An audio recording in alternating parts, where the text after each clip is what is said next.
Welcome to the Learning Pines YouTube. We hope this video helps. You'll begin by verifying pairing and access. That gets you immediate volume control.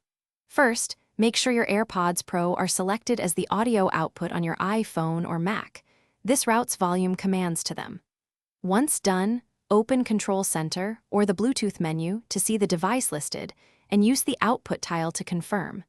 You do this because many controls act only on the active output. Changing selection avoids silent adjustments or controlling another device. Now you'll adjust volume with precision using a mix of methods. Press your device's physical volume buttons for quick, coarse steps. Those often move in 8/16 increments. For finer control, open Control Center and drag the volume slider slowly. That gives subtle changes. If you prefer hands-free, say, "Hey Siri, set volume to 50%, and Siri will set it exactly.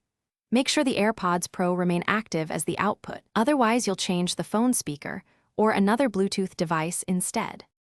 Finish by testing playback and listening for expected levels and balance. That verifies the steps worked. If volume won't change, reset the AirPods Pro by placing them in the case, holding the setup button for about 15 seconds, and repairing. This clears pairing glitches. Also, make sure your device's volume limit or headphone safety setting isn't capping output, because those settings override normal control. If problems persist, try another source device to isolate whether it's the AirPods or the host device. Thanks for watching. Consider subscribing if we helped you.